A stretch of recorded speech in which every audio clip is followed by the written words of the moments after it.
India के foreign minister doctor S Jaishankar ने अभी रिसेंटली राइजिंग भारत समिट में एक स्टेटमेंट दिया था, एक रिमार्क दिया था इंडिया और चाइना के रिलेशन से रिलेटेड।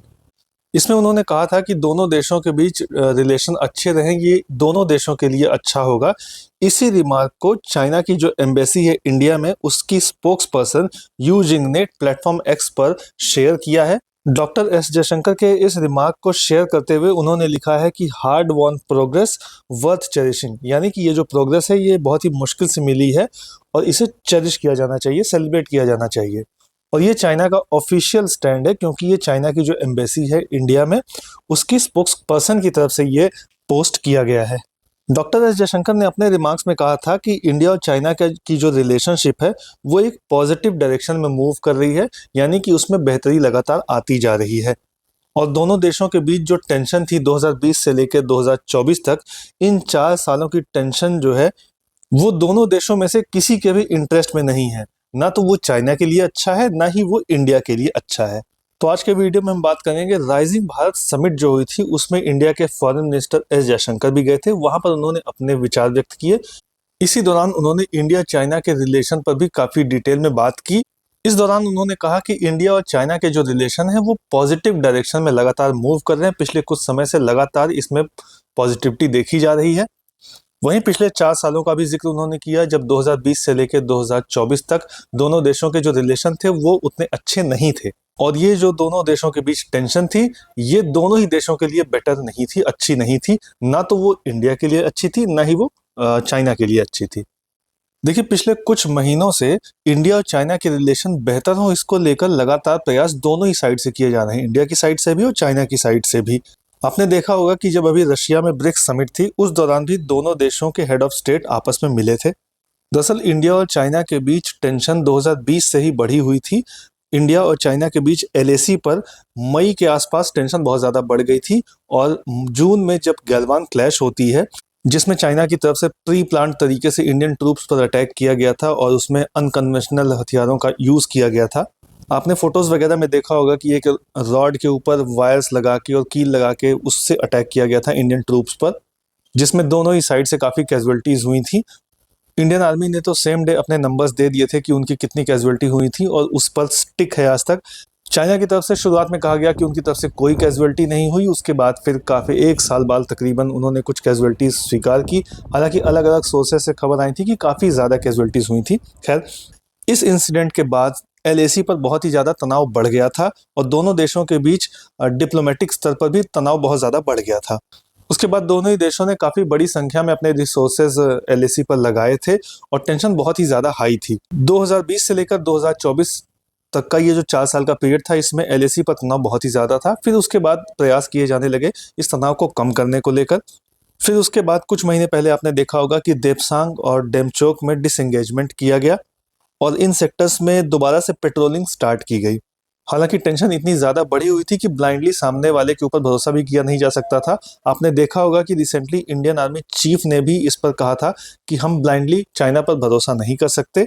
फॉरेन मिनिस्टर का भी स्टेटमेंट आया था, इंडिया के foreign minister doctor S Jaishankar का। उन्होंने भी कहा था कि हम मॉनिटर करेंगे कि चाइना अगला स्टेप कैसे लेता है और उसी आधार पर हम ये डिसाइड करेंगे किस तरीके से आगे का डिसएंगेजमेंट प्रोसेस किया जाएगा।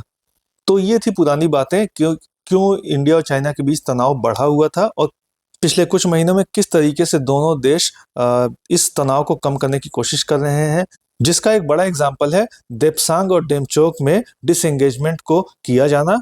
और उसके बाद दोनों ही साइड से, यानी कि पीएलए उधर साइड से, चाइना की साइड से पीएलए और इंडिया की साइड से इंडियन आर्मी दोबारा से पेट्रोलिंग शुरू कर रही है। इस बात को लेकर सहमति जताई गई। और उसके बाद प्राइम मिनिस्टर मोदी की प्रेसिडेंट शी जिनपिंग के साथ जो बायलैटरल मीटिंग हुई थी ब्रिक्स समिट के दौरान रशिया में, वो भी एक बड़ा इम्प्रूवमेंट थी। इसी सीरीज में राइजिंग भारत समिट में इंडिया के जो फॉरेन मिनिस्टर एस जयशंकर हैं वो गए थे। वहां पर उन्होंने इंडिया और चाइना के रिलेशन पर अपनी राय रखी। इस दौरान उन्होंने इंडिया चाइना रिलेशन के बारे में कहा कि लास्ट टाइम जब वो यहाँ आए थे, यानी कि राइजिंग भारत समिट में जब लास्ट एडिशन में जब वो यहाँ पर आए थे, तब जो रिलेशन इंडिया और चाइना के बीच थे इस वक्त उससे काफ़ी बेटर हैं। उन्होंने आगे कहा कि जो देपसांग और डेमचोक में डिसएंगेजमेंट हुआ था वो काफ़ी इम्पॉर्टेंट था।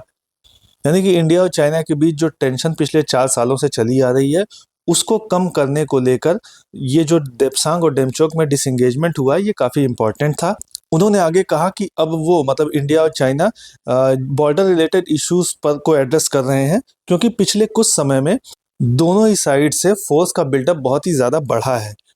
यानी कि इंडिया और चाइना के बीच जब पिछले 4-5 सालों से जब से टेंशन बढ़ी है, तो उसके बाद दोनों ही सेनाओं ने वहाँ पर सेना को बढ़ाया, इक्विपमेंट्स बढ़ाए, और इसके साथ ही साथ मिलिट्री इंफ्रास्ट्रक्चर को भी दोनों ही देशों ने वहाँ पर बढ़ाया है। ऐसे में देप्सांग और डेमचोक पर जो डिसएंगेजमेंट हुआ है, उसके बाद अब अन्य क्षेत्रों में भी उसको किए जाने की ज़रूरत है, और दोनों देश अब उस पर फोकस कर रहे हैं।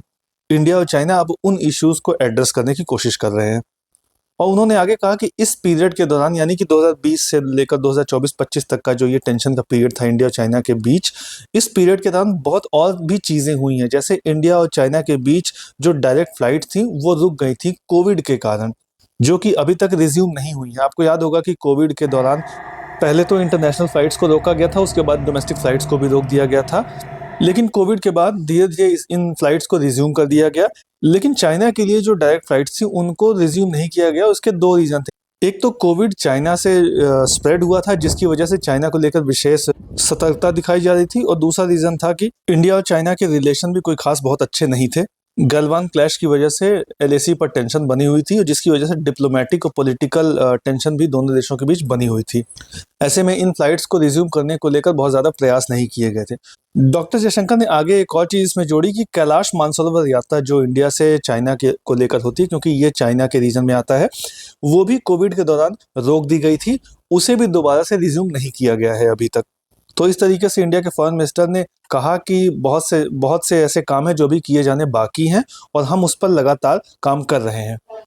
डॉक्टर जयशंकर ने आगे कहा कि हमने हमेशा कहा है कि जो 2020 और 2024 के बीच की जो सिचुएशन थी, यानी कि गलवान से लेकर 2024 तक जो टेंशन बनी हुई थी इंडिया चाइना के बीच, चाहे वो एलएसी पर हो, चाहे वो डिप्लोमेटिक स्तर पर हो, वो दोनों ही देशों के लिए अच्छी नहीं थी। देखिए, होता ऐसा है कि जब 2 देश, और वो भी दोनों अगर पड़ोसी हों और दोनों के बीच रिलेशन इस तरीके के हों, ऊपर से दोनों ही देश अगर ताकतवर हैं, तो दोनों ही साइड से रिसोर्सेज को ऐसी जगहों पर लगाया जाता है जहां बहुत ज़्यादा फ्रूटफुल नहीं होता। इनकी वजह से पूरे रीजन में टेंशन बनी होती है। ना ही सिर्फ इंडिया चाइना के रिलेशन, बल्कि आसपास के देशों में भी टेंशन बनी होती है। जो सिचुएशन होती है वो अनसर्टेन होती है। इसके अलावा दोनों ही देशों की इकोनॉमी भी इससे इम्पैक्ट होती है। इसी तरफ इशारा करते हुए डॉक्टर एस जयशंकर ने भी कहा कि जो ये पिछले 4 साल में हुआ, जो सिचुएशन बनी हुई थी इंडिया और चाइना के बीच एलएसी पर, उसकी वजह से दोनों ही देशों को कोई फायदा नहीं हुआ था, दोनों ही देशों के हित में वो नहीं थी। उन्होंने आगे कहा कि इस बात को अब दोनों ही देश रिकॉग्नाइज कर रहे हैं कि आपसी टेंशन की वजह से किसी का भी कोई फायदा नहीं होगा। फॉरेन मिनिस्टर ने कहा कि अभी बहुत सा काम किया जाना बाकी है। दरअसल उन्होंने कहा कि ये जो अभी हो रहा है, ये एक पॉजिटिव स्टार्ट तो है, लेकिन अभी बहुत सा ऐसा काम है जो अभी किया जाना बाकी है। दोनों ही देशों के बीच जो गलवान क्लैश हुई थी, उसके पहले की जो सिचुएशन थी, दोनों के जो रिलेशन उसके पहले थे, उसको आगे ले जाना तो दूर, अभी बल्कि जो ये पिछले 4 सालों में चीज़ें रोकी हैं दोनों देशों के बीच, पहले उन्हें वापस से रिज्यूम करना होगा। जैसे कि इंडिया और चाइना के बीच जो डायरेक्ट फ्लाइट्स हैं वो रोकी गई हैं, उसे दोबारा से रिज्यूम करना, या फिर मानसरोवर यात्रा को दोबारा से रिज्यूम करना। यानी कि अभी इंडिया और चाइना के जो रिलेशन है वो रिकवरी फेज में है, और उसके बाद हम उसे आगे ले जाने की बात करेंगे। तो इस तरीके से राइजिंग भारत समिट के दौरान उन्होंने जो रिमार्क्स दिए, जो इंडिया चाइना के रिलेशन पर उन्होंने जो बात की, उसी रिमार्क्स को चाइना की जो इंडिया में एम्बेसी है, उसकी स्पोक्स पर्सन ने प्लेटफॉर्म एक्स पर शेयर किया, और उसके साथ ही साथ उन्होंने उस पर लिखा कि ये एक हार्ड वॉन प्रोग्रेस है। यानी कि इंडिया और चाइना के बीच जो रिलेशन में ये प्रोग्रेस हुई है, ये बहुत मुश्किल से मिली है।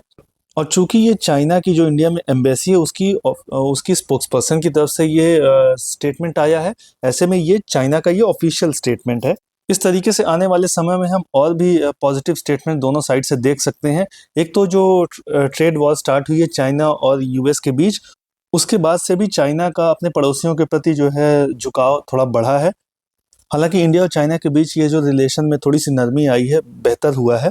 ये पिछले कुछ महीनों से लगातार प्रयास किया जा रहा है दोनों साइड से, जिसमें डिसएंगेजमेंट का प्रोसेस भी शामिल था। इसके साथ ही साथ दोनों ही देशों के हेड ऑफ स्टेट्स की आपस में मीटिंग हुई थी रशिया में, ब्रिक्स समिट के साइडलाइन में। तो इस तरीके से ये देखना बहुत ही इंटरेस्टिंग होगा कि इंडिया और चाइना के जो रिलेशन है वो किस तरीके से आगे डेवलप होते हैं। तो इस तरीके से इंडिया चाइना रिलेशन पर कोई भी नई अपडेट या फिर डेवलपमेंट होती है तो उस पर हम वीडियोस लेकर आते रहेंगे। अगर वीडियो अच्छा लगा हो तो लाइक करें। इसी तरह के और भी अपडेट्स जानने के लिए सब्सक्राइब करें एजलेसनेस।